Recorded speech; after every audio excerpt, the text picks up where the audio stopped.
we mentioned, of the women we mentioned this morning, they were in this room here looking up at that ceiling.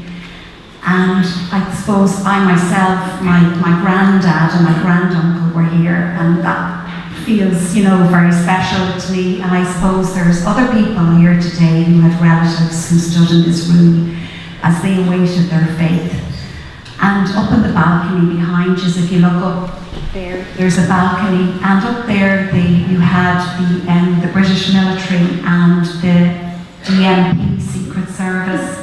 And they looked down here and they picked out the leaders who were to be tried, and some of them went on to be executed, and they were pointed out from that balcony, picked out, they walked out of this room, they walked across the courtyard there, and that's where the trials took place. And some of them went on then to be sent to Kilmainham and to be executed. So we just thought it would be worth taking a moment just to remember that, and remember our relatives who were in here and all the men and women who were in here, and that we will never forget them, and we will make sure in the Relatives Association they will always be remembered, they will always be honoured, and they will always be commemorated, and that is our aim. Okay.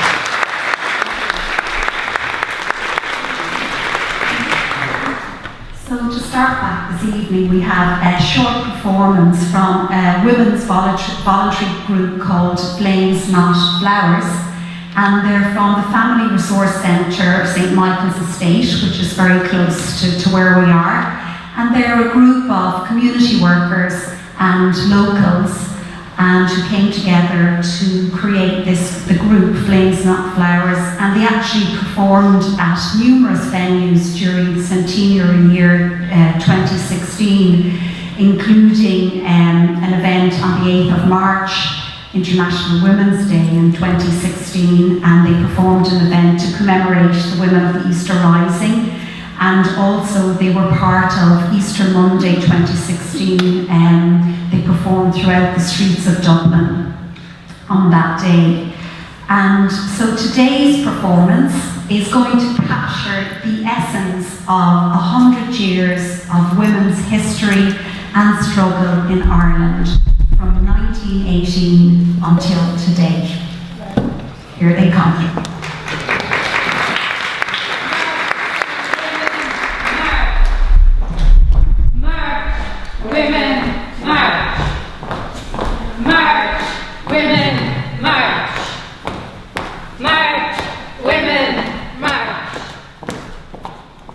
We are Flames Not Flowers. We are based in the local community development project here. We are very involved in all struggles that go on with this particular land. But we do believe that history matters, and who writes history and who gets written into history is one of the big things for us. A lot of the time working class women come in the aftermath. So we're just going to reel it in the ears. We were just talking about that. So after Anna Purnell, after the Women's Land League, she was a fantastic activist. There was disillusionment because women were excluded back then. And women went on, as Mary said, to set up. Now I can't get it, I've been trying all the time, a hin in the herd, and I can't say it. They were the radical women. They wanted to be political activists. They wanted to have change. They went out and they conscientised the women, and they used their newspapers, and they went to meetings, and they valued the Irish language, and they were nationalist and rebel women. And then in 1908 you had the Irish franchise, which was set up by it was set up in link to the suffragettes, but it was set up by, what's her name, the husband, Skeffington. And from there we went on to the Irish Women's Workers' Union. Now the Irish Women's Workers' Union is a very important union. It was a union that was set up, again, because men in the ITG, women weren't really in it, and Connolly were up for the setting up of a women's union.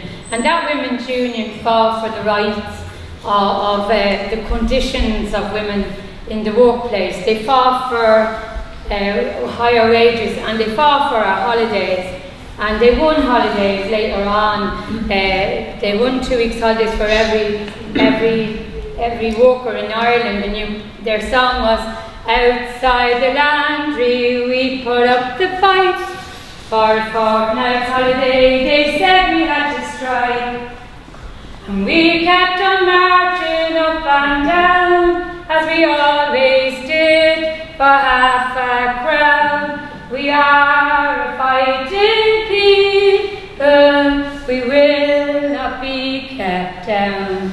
I want to sing this verse with. First they gave us 1 week, but we wanted 2, for we well deserved it for the work we had to do. For there for a long 9 hours a day, in the heat and steam we had to stay. Then they gave us 1 week out of 52. The Irish Women's Workers' Union, along with Countess Markovich and Lena Maloney and all them, they came to the help of starving families during the 1913 lockout. That lockout was a class war. It was a war, and it really did happen in Dublin, and it was a war where the bosses locked out the workers. People were hungry, they lived in bad conditions, but those women set up in Liberty Hall. They set up the soup kitchens and they fed the poor.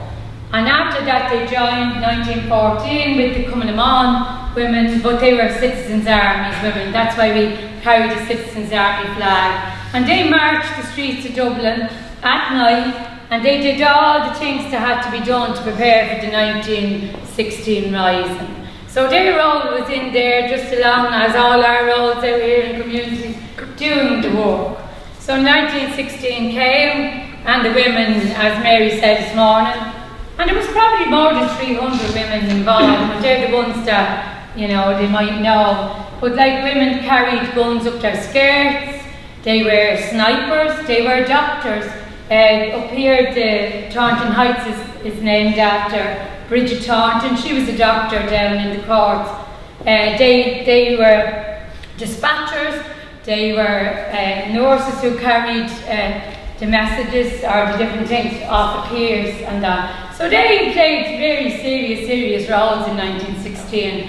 And the last brigade, which was down in the last ones to here, was the Maribelane aiming Kent. And those women down there were all working class, 22 working class women down there. And the soldiers said to them, you know what? You don't have to go up there, but they marched with the men from Maribelane to Richmond Barracks, and they sang, what did they say? What's the song we always sing? They sang, God save Ireland, cried the heroes. God save Ireland, says they all.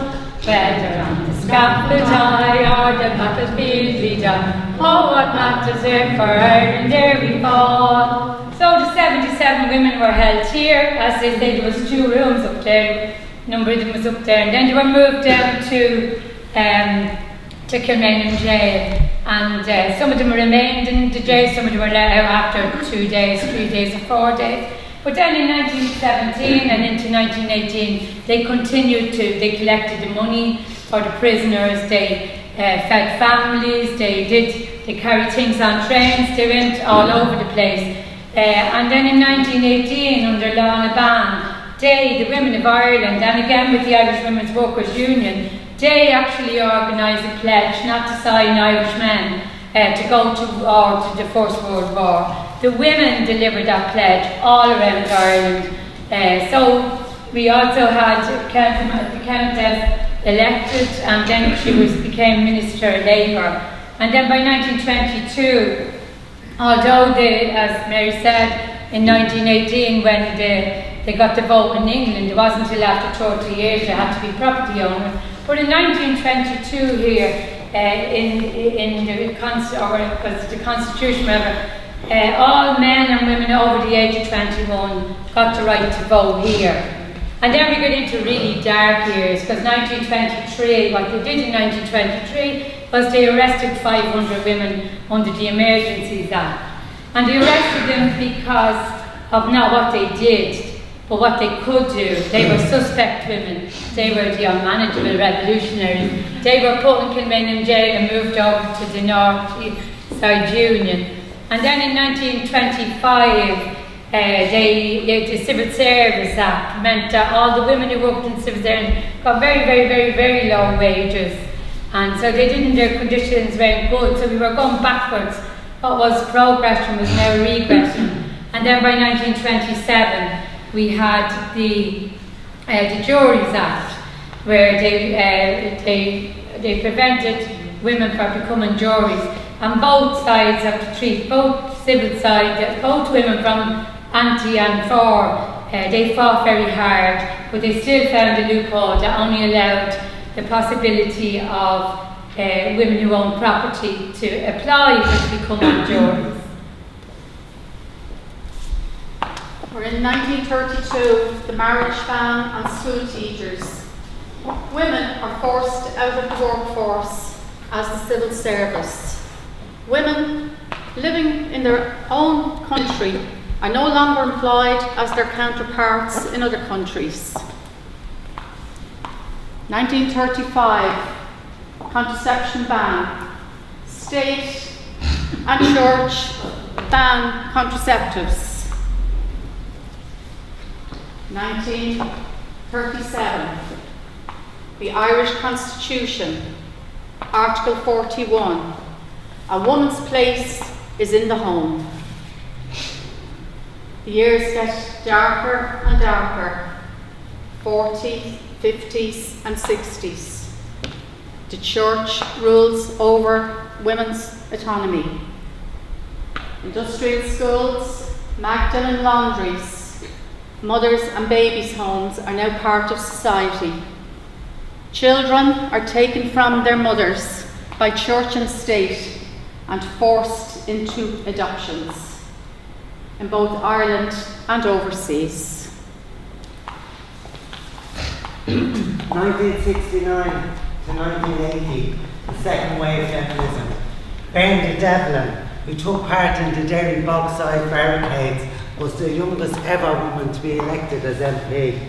Women became the barricades of the Registrar here in the south. Women from the Irish Liberation Movement travelled to Belfast on the train to bring back contraceptives.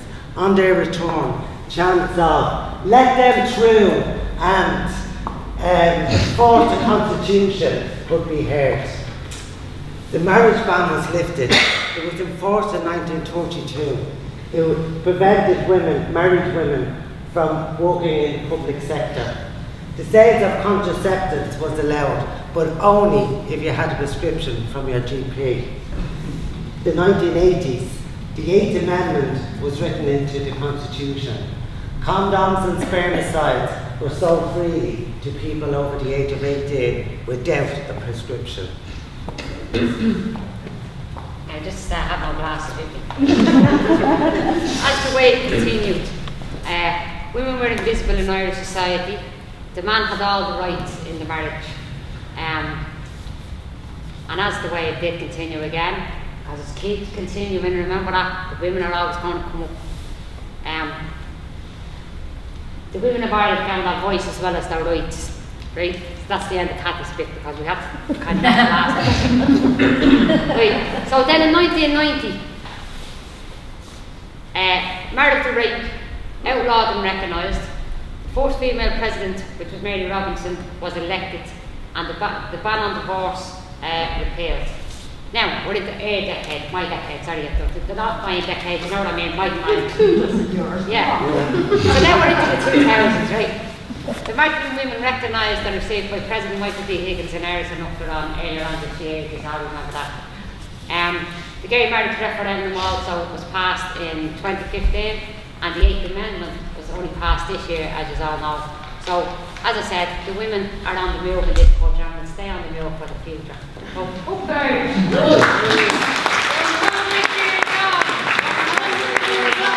We hold their flame. We hold their flame. Still marching. Still marching. Still fighting. Still fighting. To be treated the same. To be treated the same. Now this is where you all have to repeat it after us. Right. 100